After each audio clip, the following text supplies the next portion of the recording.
Vandeham Sri Guru Sri Yuktapadakammalam Sri Gurun Vaishnavamscha Sri Rupam Sagrajatam Sahagana Raghunathan Vidham Tam Sajivam Sadvaitam Savadutam Parijana Sahitam Krishna Chaitanya Devam Sri Radha Krishna Padan Sahagana Lalita Sri Vishakan Vidhamscha Om Jnanatimirandasya Jnananjana Shalakaya Jakshurunmilitam Yena Tasmai Shri Gurave Namah Sri Krishna Chaitanya Ki Vaika Vidya Ya Maryada Rakshati Vaishnavanam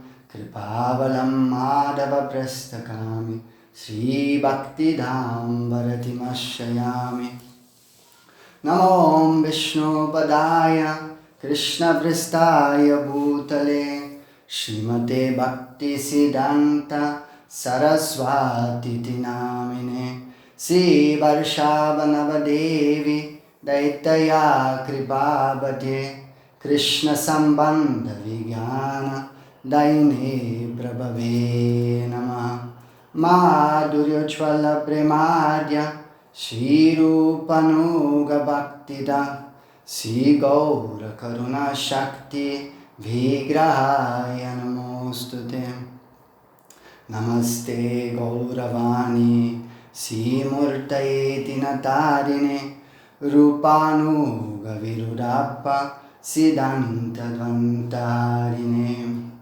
Vanchakalpatarubhyascha Kripa Sindhubheva Patitanam Bhavanebhyo Vaishnavibhyo Namo Namah Sri Krishna Chaitanya Prabhu Nityananda Sri Advaita Gadadhara Shri Vasari Gaura Bhaktalinda Hare Krishna Krishna Krishna Hare Hare Hare Rama Rama Rama Hare Hare Jai Gaura. Okay, Dandavat Pranam to all the devotees and all glories to Shri Shri Guru and Gauranga. I hope that you are well and yes, now for almost it's not long ago and we had the month of Kartik, so there was really a daily engagement, no? Like we had our morning japa, we had bhajans and ongoing harikatha. So that is really how it should be, and that's a great opportunity. But there's one thing that I heard, one saying of Madhavacharya. He said that Madhavacharya said, he said, I don't measure what one does in one day, I measure what they do every day. That's very nice. So, and we can say that yes, we don't measure really someone what we are doing in 1 month, but what we do the whole year, no? So, because really, our bhajan, according to our acharyas, it should be uninterrupted. Like they say, like if you have some honey, you know, you open that honey and just pour it out, then it's just an ongoing flow. There's no leakage in between, no gapping in between. So that should be our Hari Bhajan. I mean, we have to come there.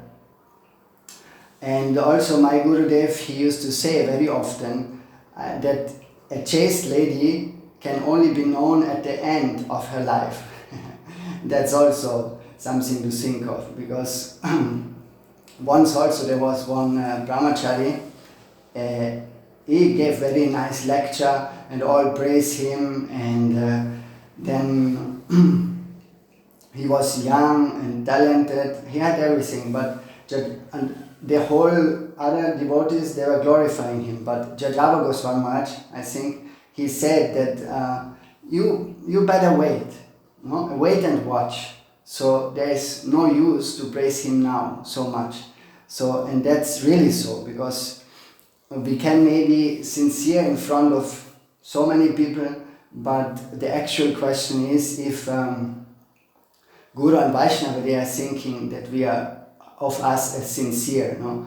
Once one devotee came to my Gurudev, Srila Bhaktivedanta Bharati Goswami Maharaj, and he said, "Oh Gurudev," that he had one Mataji, he said, "Oh, she is very sincere, Gurudev, she is very sincere." And Gurudev only said, "Sincere in your eyes or in the eyes of Bhagavan?" So it's very profound, no? Because something which we really have to ask ourselves, do I really the best in the eyes of Guru and Vaishnava? No? Others, they can say anything, but really guarantee we have if Guru and Vaishnava, they are actually saying that we are sincere. Otherwise, we can be easily cheated. And yeah, just also many of us, they had just before short, they had to leave the Holy Dham. I mean, those who were here in Sridham Mayapur, and they all had the direct association of Srila Baba Maharaj. So, and it was, I was just thinking the last days, because here in Mayapur, they had started to become cold. Krishnadas can tell something about it. If you want more details, then you can ask him. He's always suffering from cold during... I'm okay still somehow, and so the night is a little bit more cold now. But here sometimes the houses or the environments, they are not so... they are made for summertime, not for winter time. So it is then inside you have also that temperature. But anyway, there are many people who live like in some like temporary houses actually, because they maybe have some alu sheds or something above, and they live like this. So they go out and they start to make some fire here and there, no? And one can do somehow fight or do resist the cold. And it reminded me, because once a person, he came to Srila Prabhupada and he asked that, "Oh Prabhupada, I cannot understand this world. Can you tell me something? I cannot understand what really the world is for." And Prabhupada, he gave a very simple answer. He started saying that this world is like a campfire, no, a camp life. So so it's not a permanent place. It's what Prabhupada wanted to say, it's a like transient place, no? So we all have to leave that place. So this world is meant for a certain purpose, and yes, then we go again to our original home. So the main point what Prabhupada says is that it's temporary. And because we all know, if we go on holidays, if we go to one camping place, then there we don't play so much our head about this or that problem. If something is not working nicely, the toilet or some bathroom or this and that, okay, anyway, I will go back home very soon after 2-3 weeks. So one plays not much his head about these things in a temporary environment, no? So that's why actually life here we should take more easy, because anyway, it's like Prabhupada told, it's like camp life. So we are here, but also when I thought of camp life, then I think of nights, no, outside, sitting somewhere in the wilderness of nature and next to the fire somehow, because when it gets dark you make a fire, and because of protection also, and gives some kind of warm feeling, no, some very protective feeling. And once also when I was in South India. It was where my first travels to India. So that time it was South India, like a very hilly area, all green. It was Kerala, and all around the nature there was green and nothing else than green and hills and rivers. Kerala is very, they call it also, the slogan there is everywhere where you can read God's own country. So that is there because of their natural beauty. And anyway, I stayed there and in some place, and that person there told me that during the night they keep a fire, some campfire, something like this. Big fire, because in this way the wild elephants, they would not come, he said. Because especially that area, it was famous for wild elephants. And sometimes they go and just to destroy all the houses, the bamboo huts and of the villages. So it is for protection, actually. And I also remember that as a kid, or when I was smaller, I used to see also some of these, safari docus or some documentation about wildlife. And there I saw also always those people, like they during the night they make for protection, they do some campfire, they make some fire and then they sit there and yes, they rest. In this way they cannot be attacked by the wildlife, because all around some wild animals like tigers or leopards, lions, whatever can be there. It's not safe if you just be in the dark. So to protect oneself from wild animals, that is the main thing why they make a fire. So why I'm saying all this is because I was really thinking that now for 1 month we could sit very relaxed and protected in front of a huge fire. It was like that. Who is that fire? That is the sadhu, the actual sadhu. So where we did not feel any lack of light or heat. We feel protected. So means there was no lack of spiritual enthusiasm, inspiration and protection as well. But as soon now as one leaves that protective area, then immediately darkness can come, is coming, and all kind of different dangers are waiting, they're lurking here and there for us. And where there is no sadhu, there is actually darkness.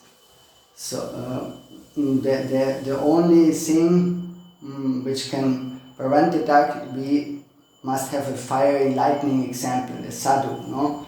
When the sadhu is there, then darkness, ignorance must also go. So if we can now, if we can no more have this association, then it is somehow of very, very important to keep that spark alive, which we get during that direct association with the sadhu. So my Gurudev always said to the foreign devotees who were coming that now if you go back, all what you have heard, what you have listened, you try to remember and to put in practice. So in this way keep alive your sadhan bhajan, your spiritual life. So that spark is now our only survival, what we get. There are only two ways. So either that spark gets off, or if one takes care, then yes, that spark with the right amount of attention means to put dry wood, to have also some wind, to have some airflow. So this is all necessary. Then the fire will grow. It's more. But a spark can never stay the same. So it depends what I'm able to do with this spark now. if we always give more and more dry wood, actually what I mean is harikatha, no? Not wet wood, because also there we have to be careful. Dry wood is actual harikatha, but wet wood is something which is something else than harikatha, and we can think, so the fire cannot really start to get bigger and bigger. It's not possible. So we need dry wood, pure harikatha. Then there's no problem. But as soon we are not careful and attentive, no, then that fire will go off. So it's like here in India, some sadhus, they keep like one dhuni, it's called dhuni, one fire which is 24/7. Actually, it's like it has to burn. I also one time here I went to one place it was also that time in South India, one kind of Western yogi or whatever, he lived there, and we sometimes visit him, and he had the same. He had always one fire there, and it should not go off. So this is one kind of ritual, no? So if that sadhu is careless, then the fire will go off, and it's over. So he can never somehow be relaxed, because always he has to look after that fire, no? So yes, now I think most of all of us, we are still very enthusiastic, because we have get some already one kind of stock of wood, no? We have collected some firewood, our experiences, our remembrance, our realizations, which you all take with you, no? That is some kind of small stock which can help to keep that spark alive, actually. But one thing, from now onwards, then we have to watch out, because that we always have enough wood in the stock, no? To keep that fire really burning.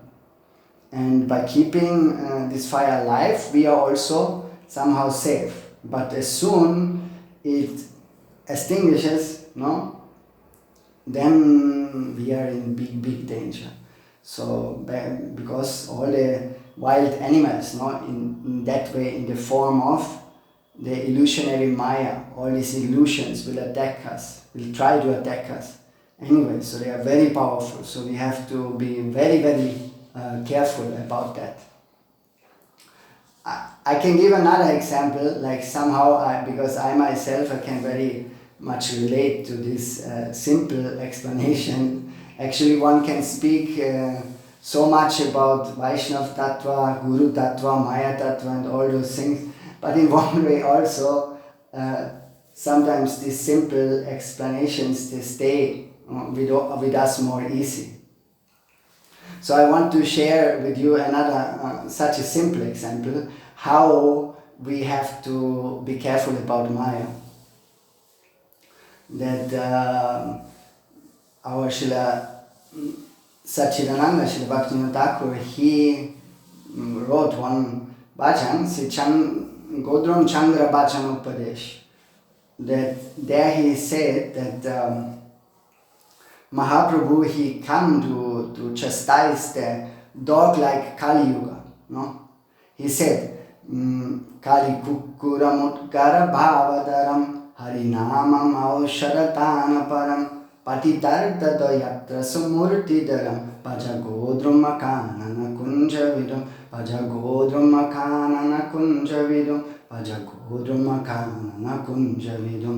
So that is, it is expressed here that Mahaprabhu, Kali Kukura, the Kali Yuga is like a dog, and Mahaprabhu, he comes, no, to chastise that dog, and he also, in the way he is distributing the medicine, Harinama Maha Aushada. Aushada means medicine. So he is distributing that medicine of the holy name to all the jivas. And there's also another kirtan, it's I think also by Bhaktivinoda Thakur, Kali Kukuraka Gani Jadi Jawe Kali Dukkha Pavana Kali Bhayana Shana Si Sachinandana Gawe. So that is also Kali Kukura. No, is expressed again that Kali Yuga is like pointed out as a dog. So when I remember these bhajans, then literally I see really one dog running behind me, you know, and as long I have not reached my destination, my real home where I'm safe, so I always have to watch out that dog. I can never be relaxed because it's a very dangerous dog. So, and as in those kirtans, it is explained that Mahaprabhu, he comes to chastise that dog like Kali Yuga. So that is like Gaura, he is sending his pure devotees to help us to reach our actually home. Our actually home, what is our actually home? That is Krishna, that is at the lotus feet of Gauranga Mahaprabhu. But now we are in the material world. So material world is always, Maya in the form of that dog is always attacking us. So that's why Guru and Vaishnava, they are sent by Gaura, and in that way they help us from this danger of this dog, which is behind us. So once I was in South India, and there was really, because I like to go out early morning and to discover some. That time was long ago. It's long ago, maybe, I don't know, 15, 20 years almost now. And then, and yes, to see some new places, but that in South India, it was like really one wild place in the hills, And then I just went to see this village and that village, and really at one village, one dog, he started to detect me and straight run after me, very barking and this, and I was also starting to run because what to do, I was scared, and I ran and ran, and then somehow one villager, he shouted that to the dog, and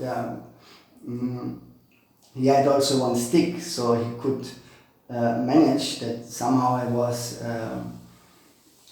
saved. And because that dog came under control, so thanks to this villager, and another time also it happened on one beach, also in South India. There I was walking in the morning time. It was also early, and usually there are many dogs, but they just sit and there are no problem. But again, there was one dog, I don't know, he can smell foreigners or something is there that he could not stand me, and then he just ran and bark and ran after me, and I also started to run, and I took somehow my gamsha, to protect myself, because he was running around me and always jumping and barking. And for a long time it was like really, I don't know how long it was, but for me it seemed very long because I was in danger. And then suddenly one fisherman, he came, and he brought that dog somehow under control. So I was again lucky because of the fisherman. But that's really, if I don't know who of you maybe had the same experience with some dogs, or only I have that good luck, I don't know.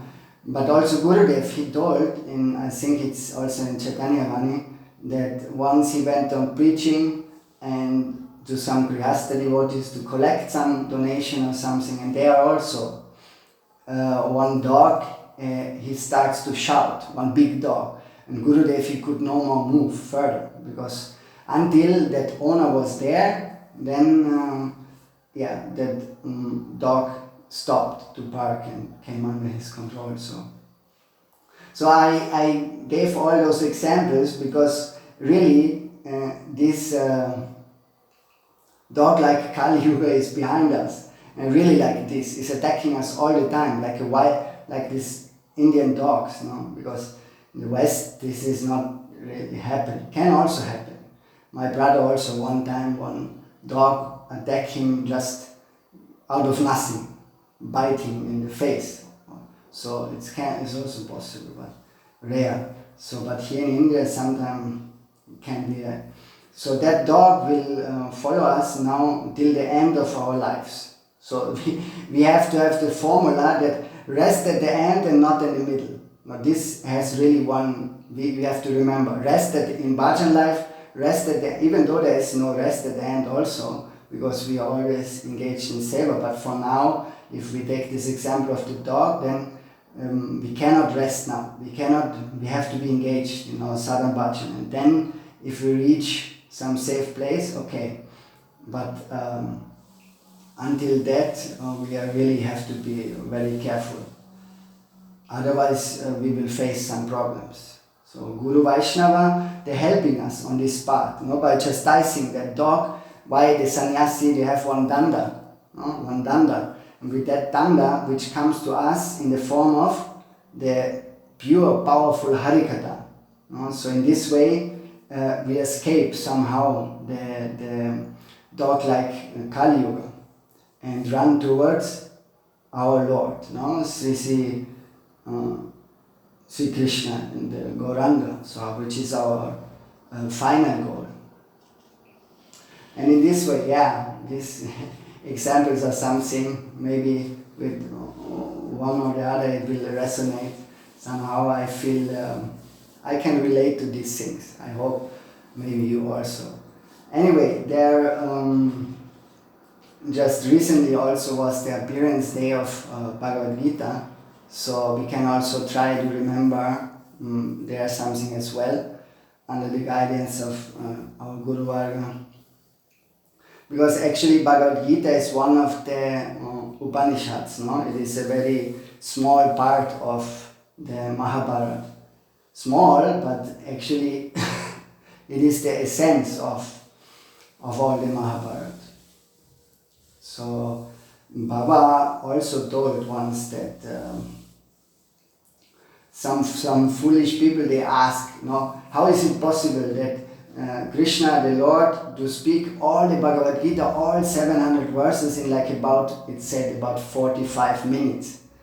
Bhagavad Gita was spoken. So material people, they calculate. We always like to apply our material brain, our measuring sticks, our measurement. So everything we want to measure. Actually, to measure means Maya. Miyate anya iti Maya. So all what we try to measure, that is like Maya. And Bharajivas always like to measure each and everything, with their sense perception. In this way, what they have available, they like to measure everything. In one article, our Srila Sadananda Swami, he also said that Bharajivas, they like to squeeze the absolute into one intellectual narrow bed. And he also explains it because with the narrow bed he refers to one Greek myth. It's very nice. Sadananda Swami, sometimes he gives all those examples. So he saying there was one man, it's somehow his name is difficult to speak, Prokerus or something. So those Greek names, they are sometimes not so easy to pronounce for me. I don't know. But some are more easy, but this name. So anyway, that man, it means actually, he said, he who stretches, he who is stretching everything. So this man, he was living on the roadside, and he was very friendly at first to the people who come to his house, and he would give hospitality, and he would serve them. He would offer that person some nice, pleasant meal to eat something, and then he also let them rest in one special bed. he also said that the bed is very unique, and because it's always matching exactly with the length of the traveler. So you understand, but he did not go into detail, because actually what happened, only when that person would lie down then in the bed, then he would come and really he would work on him. No, it means he started to stretch that. If the bed was too short, I mean, if the person was the bed was too long, then he stretched that person. No, he stretched him. He took him and he stretched him. And if the bed was too short, he started to chop his legs. You understand? So he chopped him. He always make that person that size of that bed. But finally, the Greek hero, no, Theseus, he turned the game, because he did this with many people. But then Theseus, he put this person himself in that bed, and so that he can fit in. So it's very nice explanation. And also Galileo, he also said, measure what is measurable and make measurable what is not. So this is completely material mentality, no? So we are always like this, and all has to fit somehow in our box, no? But in this way we will always be disappointed, and because Krishna cannot, it cannot fit in the minds of finite minds, no? It's impossible. So what Krishna can do, but because people say, how is it possible that yes, in 45 minutes 700 verses are spoken? So the thing is that Babaji Maharaj said that Krishna can put in 1 minute eternity, no? So there is not a problem. So there's also in Babaji Maharaj said that in Gambhira also, Srila Kavikarnapur, he writes that how is it possible, the Gambhira, those who went to Puri and they saw that place, the Gambhira where Mahaprabhu stayed for the last 24 years of his life in intense internal bhajan, it is very small. But he explained that so many devotees were visiting at the same time. And then he said that this place, Gambhira, is like expanding and distracting again, expanding. And so this is spiritual substance. It has it's not under the control of time, space and matter. So it's like this. And yeah, so the whole Bhagavad Gita is spoken in that short period. It's not a problem. Another thing is also what I want to mention is that sometimes people say that I have no time for spiritual matters, I'm so busy, I'm this and that. But how can anyone really be more busy than Arjuna? No, he was in the middle of a war, a battlefield, no? So much pressure, so much responsibilities, etc., etc. What was not with him? So, but still he took some time off, no? So from this we can learn something, because it doesn't matter how we are really busy in our daily life, still we have to always take some time off for Harikatha and Kirtan. So without stopping and really reflecting on life, one will only go deeper and deeper into illusion, no? It is like one man who is digging his own graveyard, deeper and deeper. If you see one just digging and digging, no, the usual people, they go on with their life like this. It's like they dig one hole, but they should. What means time for spiritual matters is just to stop digging and just think what I'm doing. I'm just digging and digging, and I'm going deeper and deeper in problems. instead of rising again up and somehow come out of this hole. So the first thing is to stop digging, means to take some time. To take some time of our busy life. We think we are so busy with all those things, but yes, but busy by digging our own graveyard. Spiritual, that means now I take some time to remember the actual thing what I have to remember in life. So if Arjuna has time for this on the battlefield, then what to speak of us, now how busy we can be. Can someone be more in a more tight position than Arjuna, really? So not possible. So, and yes, the Gita, it is like a manual, no, for this world and also for the afterworld. Very practical steps, and it guides us really from step to step on our spiritual journey. And actually we are all on a battlefield, no? So this material world is like the fighting place between good and bad. No? The same thing is represented also in the Bhagavad Gita. There is the battlefield, which is Kurukshetra. No? It's represented as Kurukshetra. That is the battlefield of life, what we have in this material world. And there are also the Pandavas, so they are representing the truth. And they are the Kauravas. The Kauravas, they represent the untruth. No? So Arjuna is the soul, is the representative of every soul.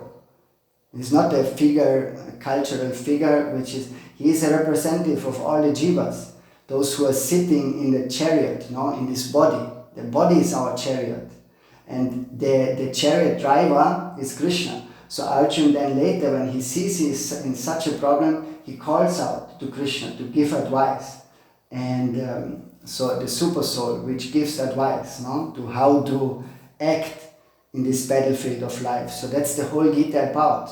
So this is also our battlefield, so that's why we can very easily relate to Arjuna and to his situation, because there's nothing, what questions we have, what have not been there in the Bhagavad Gita. So everything we will find some answer there also. And really, Bhagavad Gita can give all the answers of life. It's like a manual. No? We have to use that manual. If you buy something and you just start to build it without reading the manual, then some problem can be there. So manuals are there that we have a smooth life. So it's everything given. So we have to just apply it. No? Once also someone asked Srila Prabhupada that are the scriptures really directly the Lord?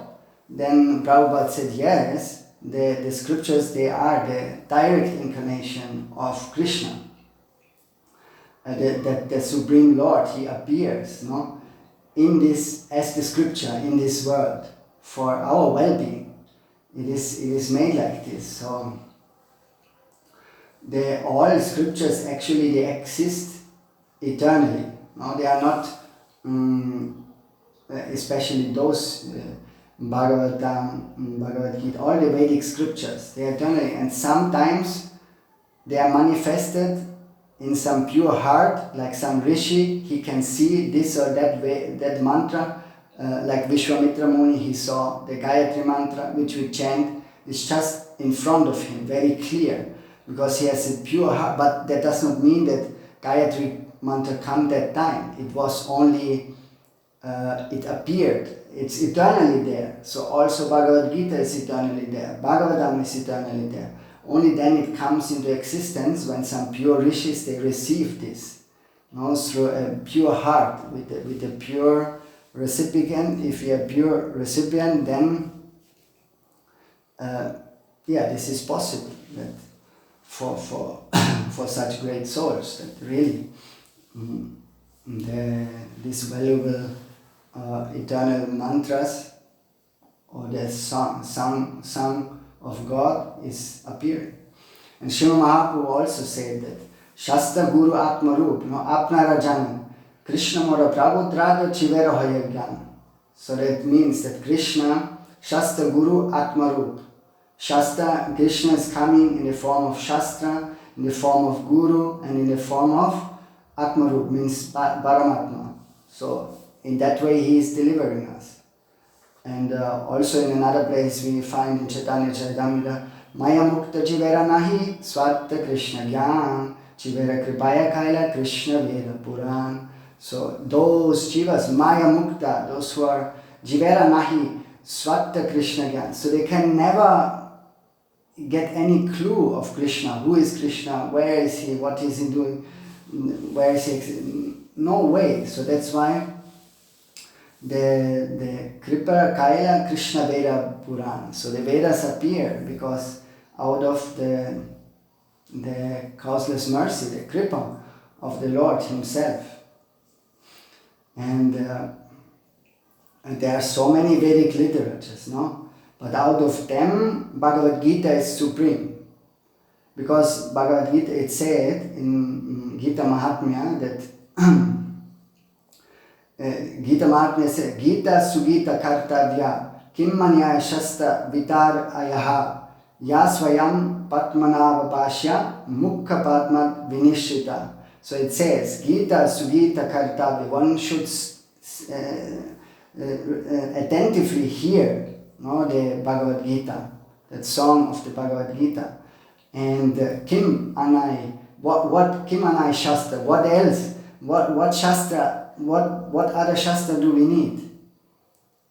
No other Shastra needed. So because this book, the Bhagavad Gita, is enough.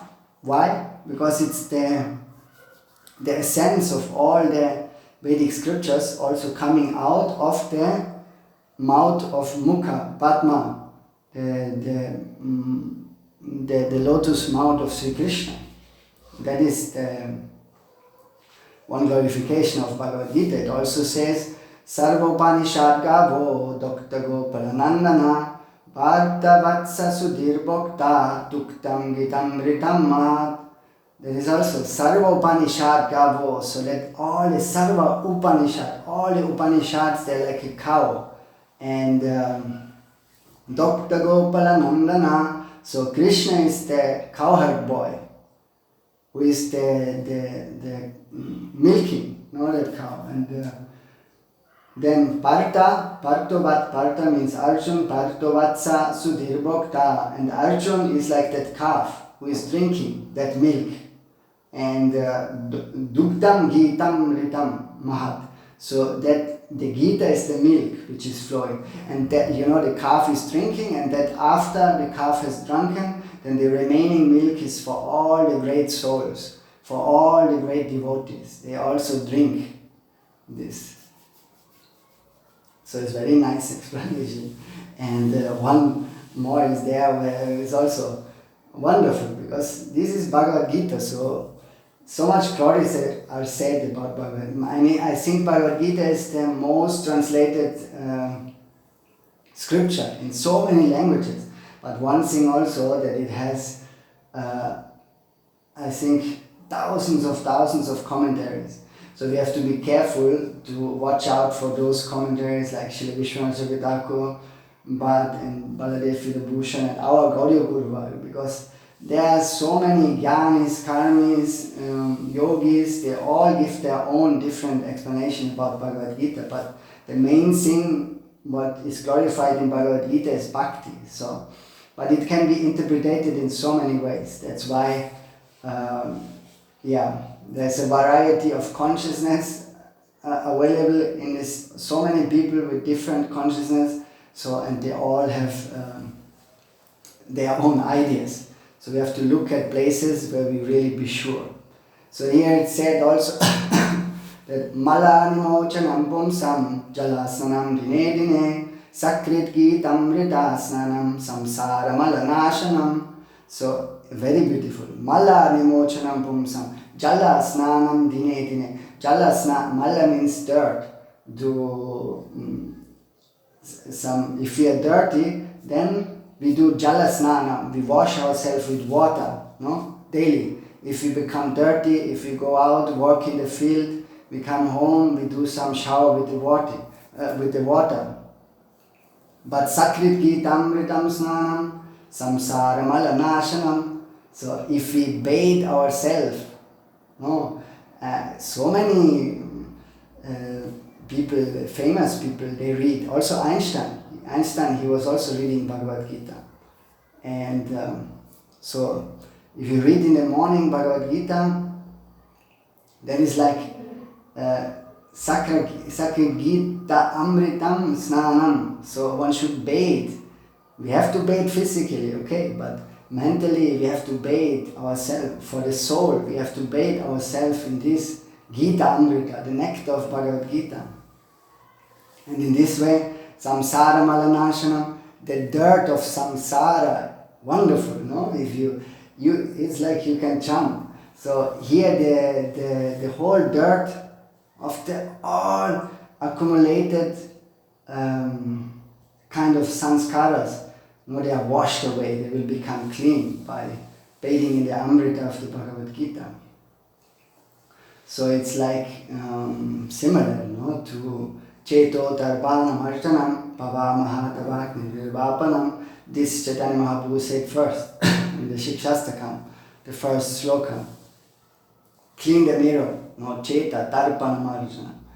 So if there's one mirror too long in one storeroom and we put it out, then we cannot see our face, inside that. So there's so much contamination we have developed on our chitta that it's impossible to see really our real self. So that's why we need to, sometimes you can blow some air and the dust goes away. That's easy, but as this verse has so many explanations, because some there's dirt on that mirror, some there's wood, and some they have bajra, like one dynamite. So it all has to be washed away. The people are not all the same. We have all some different layers of dirt. But we're still doing the same job. It's like in this world, we cannot think really so much that we are so much far or more advanced than others, because it's like some dwarfs. If you see dwarfs, the 7 dwarfs, for example, is a movie. So one is a little bit bigger than the other, but still they are all dwarfs. So if they want to catch the moon, it's the same. There's not much difference. So we are all dwarfs in this world, really. Some exalted devotees are there. There is a difference in, but so we have to start that process. We're trying already, but it's our life process too.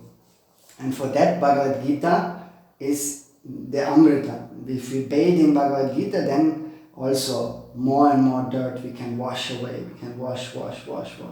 So this way, this is the Bhagavad Gita. It's the basis of all Shastra. I heard once from Baba Maharaj also that he said that Bhagavad Gita is the basis to enter the real Gaudiya Darshan. So you think of it, where Bhagavad Gita ends, there the Gaudiya Darshan is starting. So we like to hear of Prabhupada, we like to hear all these kind of explanations of our acharyas, but how far we really can connect to it, because if the basis, the foundation is not established, then we will not able really to enter there. So really it is an absolute necessary to establish and to be established. So one has to become established in all the concepts and teachings of the Bhagavad Gita. It is necessary. Otherwise, if we have no solid foundation, then what we can build above, Okay, maybe it works out for some time, but and sooner or later it will start to shake and everything will just crumble or will break down. So, but there's no foundation, nothing really solid can be built upon it. It's impossible. And if you see, if you look at all our Guru Varga, like Srila Prabhupada himself, he memorized all the Bhagavad Gita as a child. I mean, Prabhupada was excellent. He could such a capacity to absorb in the Vedic knowledge and also all other literature and everything. So it's impossible for us. But still, they show the importance. And if you look at our Srila Bhakti Dayat Madhav Goswami Maharaj, we know that his mother was already when he was 11 years old.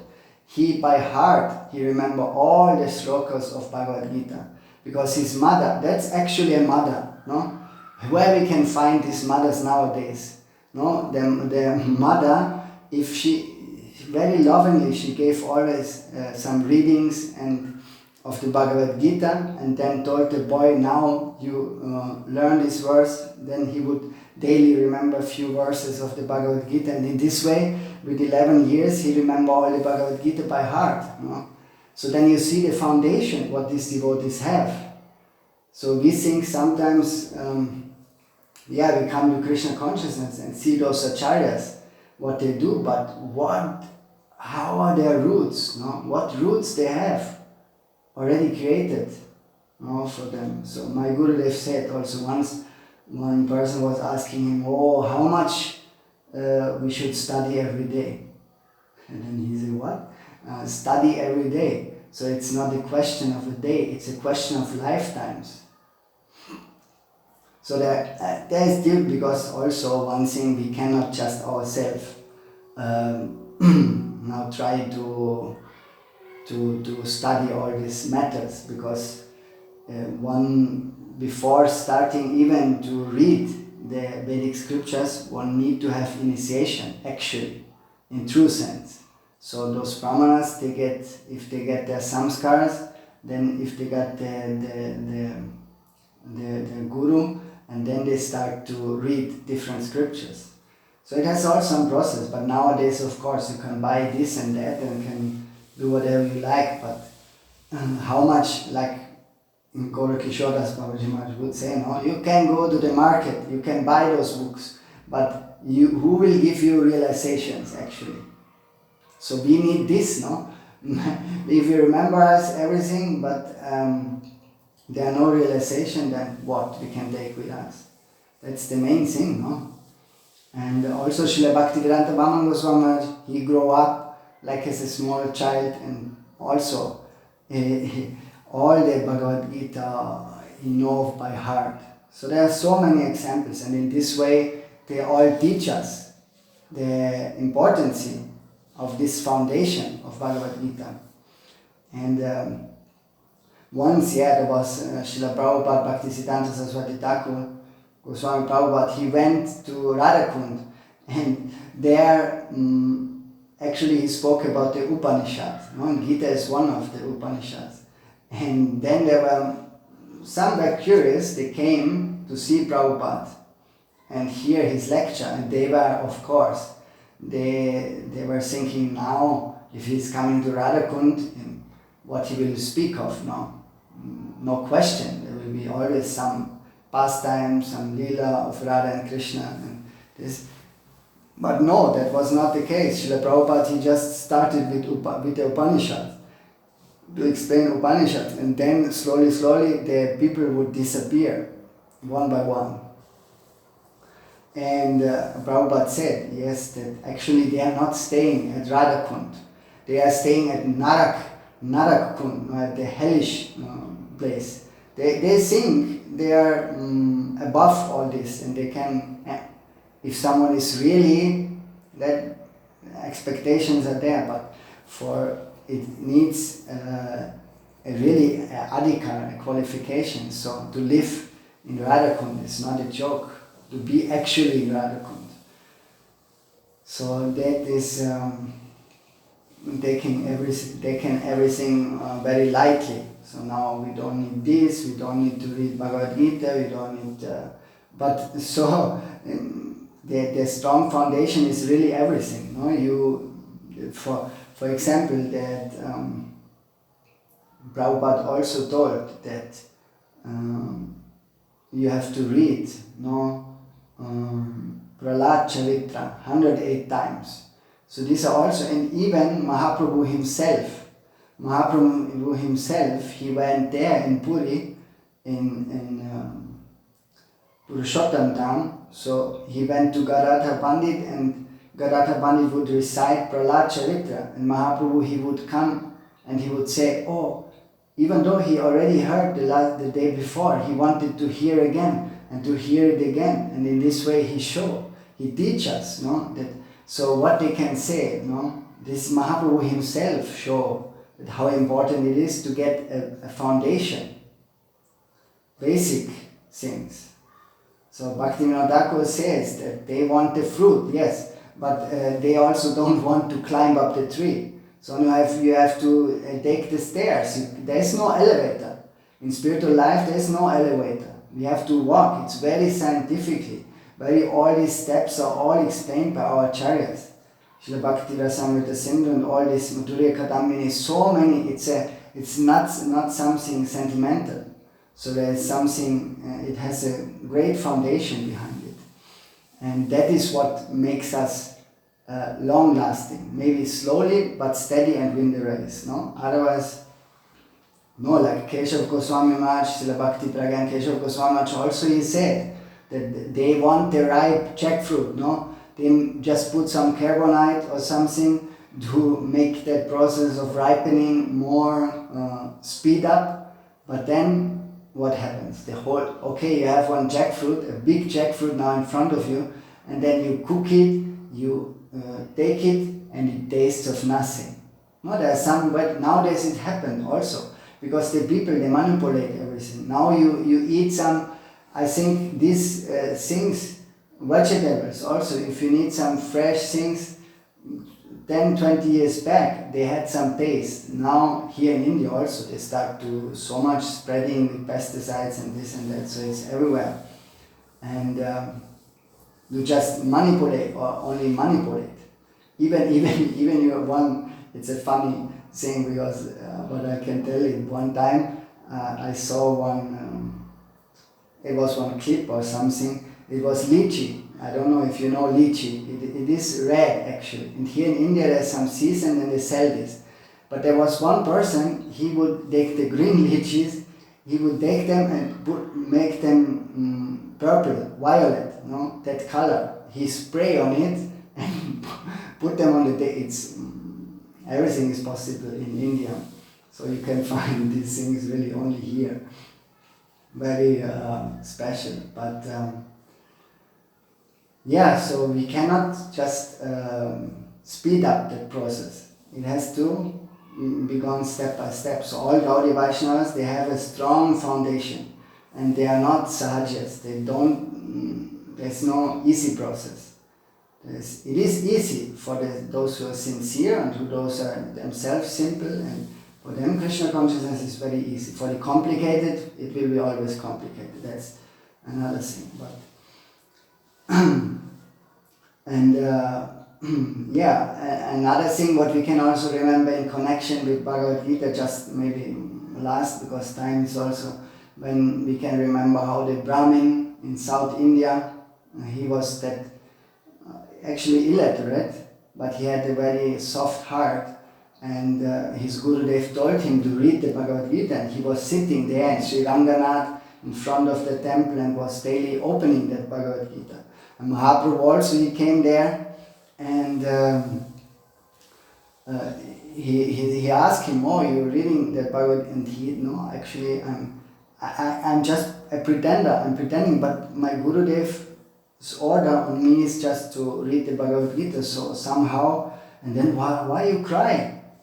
I see you crying. I see some tears in your eyes. So what is the reason for that? And then he said that when I see that Bhagavan, even on the front cover, if you see the picture, then there is Krishna who takes the role of a chariot driver.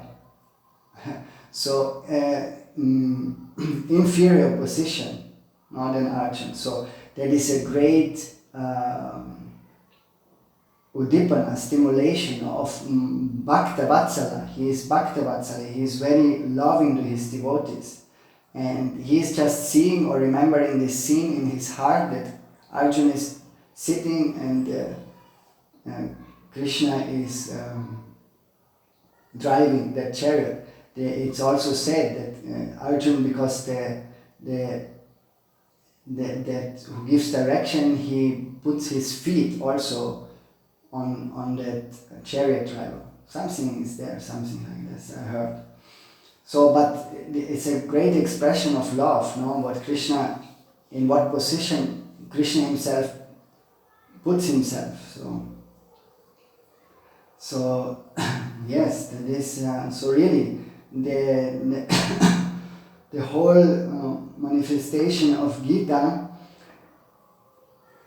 in this world is like that Krishna's love for us, no? It's for us. So if we can feel this, and then we really have actually understood the Bhagavad Gita, and that was like with that devotee, that he understood this, and he even don't need to read literally the Gita. And even if we are illiterate, for Bhakti there is always a chance.